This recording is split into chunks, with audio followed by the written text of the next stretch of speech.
बिस्मिल्लाहिर्रहमानिर्रहीम। मैं हूं आपका मेज़बान वलीद यासीन और आज मैं मौजूद हूं आज़ाद कश्मीर के दारुल हुकूमत मुज़फ्फराबाद में। और यहाँ पे एक बड़ा खूबसूरत टूरिस्ट पॉइंट है जिसका नाम है दोमेल। दोमेल इसलिए इसका नाम है चूँकि ये दो जो दरिया हैं आपस में उनका मेल है, दरियाए नीलम और दरियाए झेलम जब यहाँ आके जुड़ते हैं तो उस जगह का नाम, उस प्लेस का नाम दोमेल है।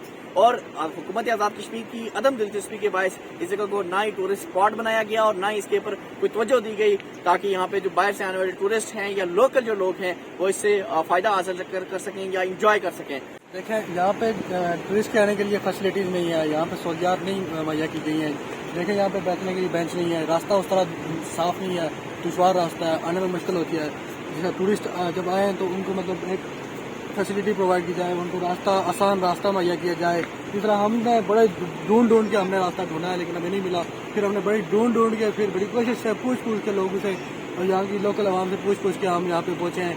तो इस तरह मतलब कि और जो टूरिस्ट आते हैं हम चाहते हैं कि उनके लिए भी एक था दोमेल के मकाम पे जो हुकूमती अदम दिलचस्पी के बायस ये खूबसूरत सियासी जो मकाम है, टूरिस्ट स्पॉट है, उसे जो है तो रेनोवेट नहीं किया गया, बनाया नहीं गया। यहाँ पे जो टूरिस्ट हैं उनसे भी हमारी बात, उन्होंने यही कहा कि इस जगह को बेंच लगा के खूबसूरत कशादा बनाया जाए ताकि बाहर से आने वाले टूरिस्ट यहाँ से इस जगह से लुत्फ़ अंदोज़ हो सकें। जी।